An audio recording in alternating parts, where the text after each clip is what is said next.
Greetings, class.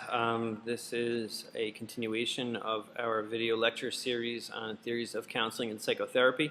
Today we're going to be talking about existentialism. I want to remind you guys that each of these theories could be an entire class in and of itself. It is your objective to kind of find some of these styles or some of these techniques that work for you, and then to further invest in these readings and these further understanding on your own. So once again, today we're talking about existentialism, and the way we're going to look at things is it's not so much of a theory as it is a philosophical thought or a way of approaching counseling. There's a lot of focus on freedom. There's a lot of focus on responsibility and kind of thinking about our choices and what they will mean for our lives. And these are going to be recurring themes that we're going to talk about as we talk about existentialism. It is a rejection of deterministic views similar to psychoanalysis. This is something that values free will, something that gives us the freedom to choose for ourselves as unique individual beings. Our aim in existential therapy is to reflect upon life, to view alternatives, and then to act. We are exploring the options for creating a meaningful existence, and meaningful existence will be different for each of us. There is not one single founder for existentialism, although some say that it started with Soren Kierkegaard, but this is really a theory that kind of has been evolving and really kind of took steam in the 1940s and 1950s in Europe, particularly France. It's kind of aimed at resolving some of the issues of contemporary life. And when I say issues, I mean the issues of isolationism, kind of being alone, with that alienation, and also the idea of meaninglessness, having no absolute truth to call a true meaning. And we're trying to kind of give meaning to our lives and trying to not feel so alone and not feel so alienated. So these are the kind of themes that we kind of touch upon in existential thought. And we're dealing with what it's like to be alone and the anxiety that comes with being alone, this dread. And one of the first persons to talk about the dread was Soren Kierkegaard, as I mentioned before, a Danish gentleman who actually said that we need angst, we need that stress.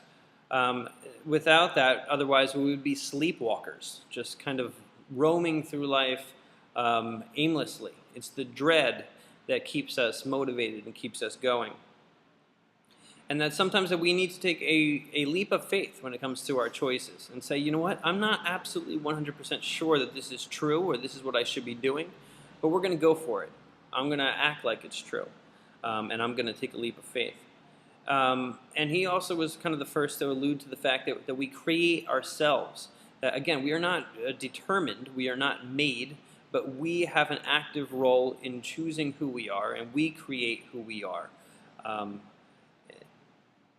The next gentleman to kind of play off of these brilliant ideas was Friedrich Nietzsche, a German who did most of his work at the end of the 1800s. And he kind of revolutionized the idea of self, ethics, and place in society. He placed an importance in subjectivity. He said that humans are not rational. He was huge on the idea to will of power, the idea that we can kind of take control of our lives. He said that most people lived their lives in accordance with something called a herd mentality, where they kind of just flock like sheep. They simply follow the rules, they don't question the rules, and they live like animals.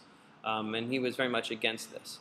Some of these ideas that might be motivating sheep would be ideas of government, ideas of family structure, and of course his particular thing that he detested was religion and its effects on society.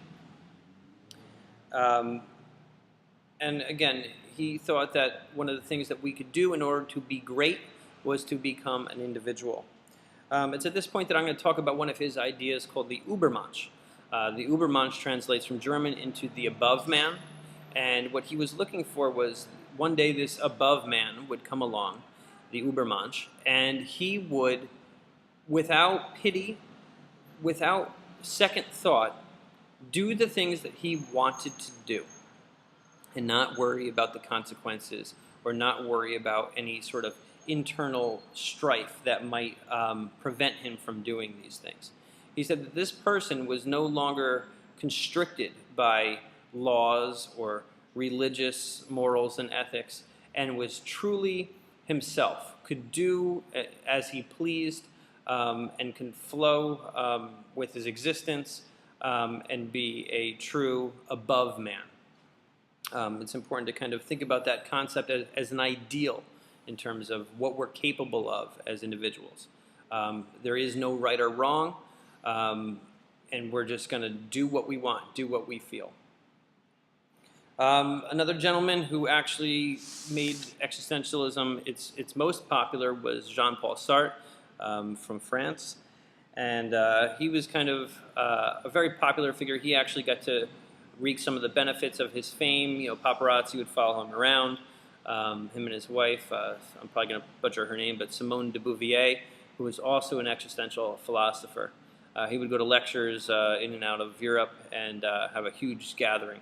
And some of the things that he would talk about are some of the values that we choose, again, a choice. And he would talk about how people make excuses and what he referred to as bad faith, and how that was kind of a way to kind of not take responsibility for our actions and the things that we do. Obviously, he was against that. He wanted us to take responsibility, wanted us to go forward, and he was one of the first people to kind of express the idea that we are condemned to be free. Whether we like it or not, we are responsible for our choices. We are responsible for our actions. We will always be free, and we have to make a choice. You're going to have to go one way or the other. You're going to have to act or not act. Sometimes not acting is part of freedom as well. We are people, and we are ever-changing, which I think is a good thing. I mean, whatever you are now, you can be something different tomorrow. He said that if we fail to recognize our freedom, that something like this would lead to emotional issues. So it is important to kind of explore freedom and what it means. Another gentleman who had a very interesting life, Viktor Frankl, who had a lot of experiences with some of the death camps and some of the concentration camps in Germany, developed a theory called logotherapy. And it means therapy through meaning. It says that A, life has meaning. B, motivation for living is to find meaning. 3, that again we have freedom to kind of direct where we're going to go with finding this meaning.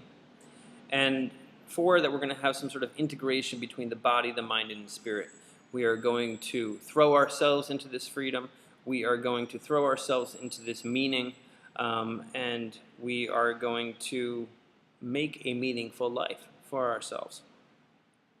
Frankl says that we find meaning in our work, in our love, in our suffering. All of these things teach us very valuable lessons. And in a sense, it gives us an essence of who we are and what we believe. And in a sense, it gives us a meaning to our life. Some principles, perhaps, to stand for. Some things that we chose to be and to represent us